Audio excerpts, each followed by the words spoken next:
אפשר לעצור במעברי חצייה, זה גם בסדר. סתם את זה אפשר לחתוך בעריכה. מה הייתם לוקחים איתכם לאי בודד? או מה הייתם לוקחים לאותו אי אם היה מדובר באי ענק שמורכב כולו מפסולת ומאיים להתנגש בחופי קליפורניה? נחמה רונן, יושבת ראש תאגיד המחזור אלה, על אחת התופעות הכי מטרידות ומוזרות של השנים האחרונות.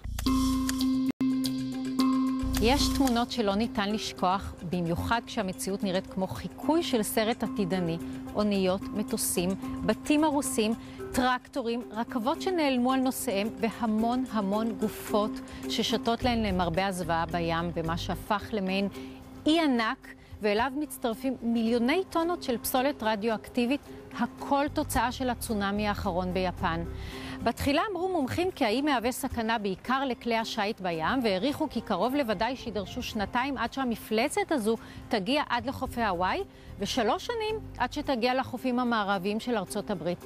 והם צדקו. עכשיו האי קרוב מתמיד לחופי קליפורניה. אבל המזבלה הזו בים היא לא היחידה.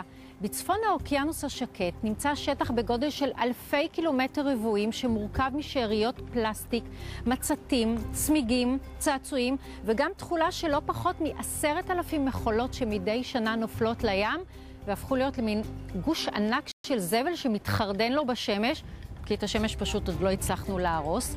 בעלי החיים חושבים שמדובר במזון, הם בולים חתיכות ממנו, וכך אלפי צבי ים ודולפינים ויותר ממיליון עופות מים נחנקים למוות מאותה פסולת. הצי האמריקאי ביחד עם מדענים אזרחיים שוברים את הראש איך לתקוף את אי הזבל, ובינתיים, בשקט בשקט, בויאן סלאט, סטודנט בן 19 מהולנד, המציא רעיון פשוט יחסית. בעזרת מנגנוני סינון ענקיים שיוצבו על קרקעית האוקיינוס, הוא ייצור מהן משפכים שימשכו את הפסולת, יפרידו אותה מהמים, והיא תישאר לחודה על הקרקעית עד שפעם אולי יהיה מספיק כסף כדי לממן את תוצאתה משם. ועד אז, לפחות האיום בהתנגשות עם חלקים מקליפורניה יוסר. אז ברור שבינתיים מסבירים כל הגדולים והחכמים למה הרעיון של סלאט לא מספיק טוב, מסבירים אבל לא מביאים פתרון טוב יותר.